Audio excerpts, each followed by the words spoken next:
This is Anne-Marie Hughes, and with me today, I have a fellow survivor, Courtney Sendak. Hey, Courtney.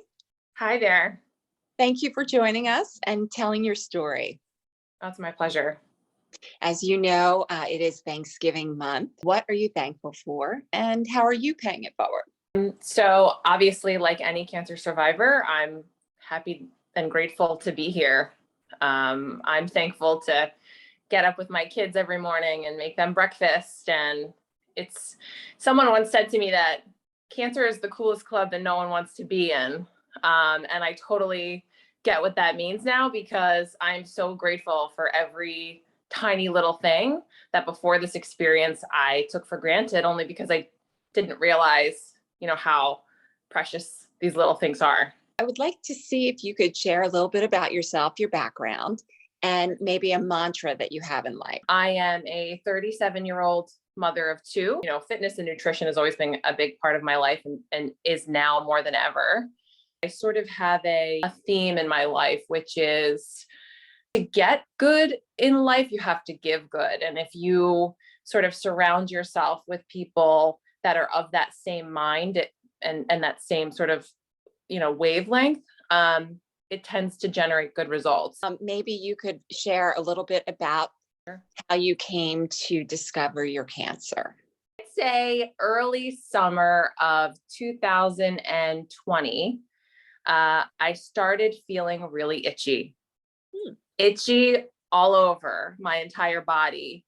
And I noticed that the itchiness was intensifying, so much so that I would wake up multiple times a night. This is the key. It's primarily in the palms of my hands and the bottoms of my feet.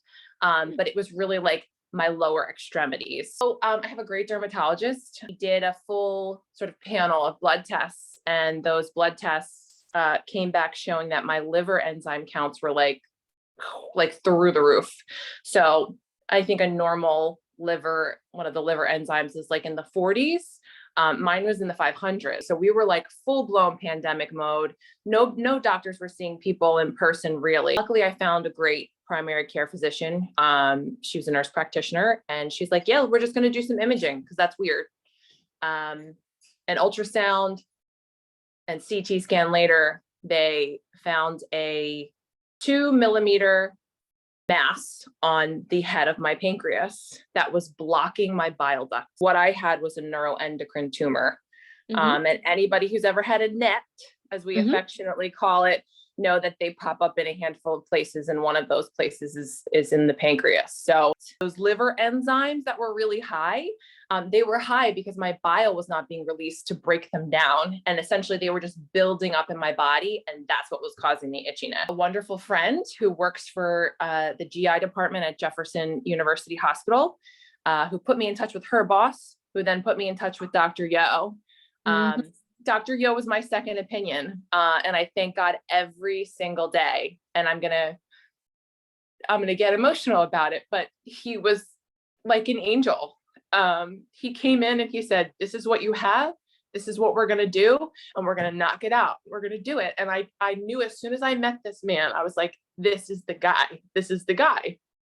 So I went in for my, what's called a mini Whipple. Doesn't mean by any means it's less of an invasive procedure.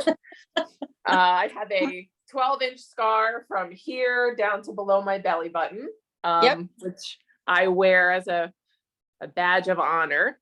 And I'm here today because of that surgery. It makes you look like you have a real six-pack, actually. That's so funny. My sister-in-law says that. We were at the beach and she's like, it's kind of starting to look like abs. I'm like, okay, I'll take that. Maybe if you could also tell us a little bit about your treatment after that. Yeah. And anything you're doing now that might be a little bit different than what you did before. There was no additional treatment for me in terms of like radiation or chemotherapy. So NETs, neuroendocrine tumors, tend to be very slow growing. I had some metastasis in my lymph nodes, but again, thank the Lord, I did not have any liver involvement or any other major organs. So the plan of action for me is they're just scanning me. So I had my second post-operative PET scan 2 weeks ago with a great oncologist at Jefferson. So yeah, they're just going to keep scanning me. They said for probably the next 10 years of my life, I'm going to be under surveillance, and I am A-okay with that. In the event that they see something, there is additional treatment options. So like targeted radiation, chemotherapy, there are options available to me. In terms of how my life has sort of changed, I work in an industry where there's lots of wine dinner. Partying is what I do for a living. But I don't drink alcohol anymore. This was sort of like a wake up call for me that we only get one body, and I don't want to do anything to my body that would cause it any sort of undue stress. I take a lot of herbal supplements, anti-inflammatories. What do you take?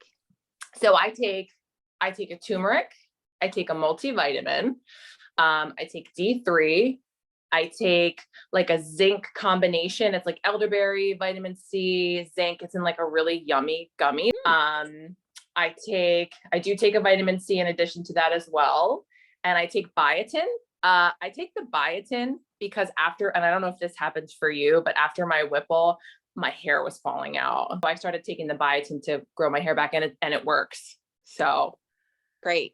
Do you also have to take a Creon pill that helps with the enzymes? Yes.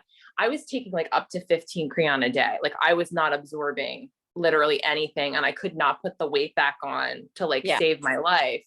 Yeah. But I really kicked up the Creon. I was taking like up to 15, maybe 20 a day. I'm now down to like maybe 2.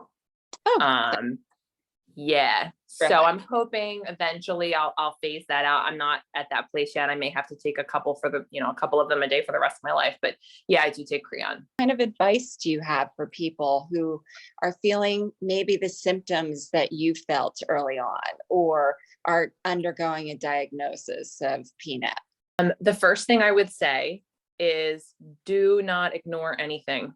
I think as women, particularly, and mothers, we are the last to get ourselves checked out. Do not put it off, because I put it off for like almost a year. And who's to say, if that could have made, things easier on me. Listen to your body. Our bodies have amazing ways of telling us that something is off. I mean, I would get so tired in the middle of the day, and I'm like, God, I'm so tired. Well, I have a 2-year-old and a 4-year-old, and I work full time, and I get up in the morning and I work out. That's why. We're always making excuses for why we don't feel great. But let's let a doctor tell us why we don't feel great. Pancreatic cancer is terrifying. And when you tell someone that you have pancreatic cancer, literally 100% of the time their face drops. They're like, are you okay? And you just have to take those things in stride, because people don't understand. The best thing I would do is to try to educate yourself as much as possible.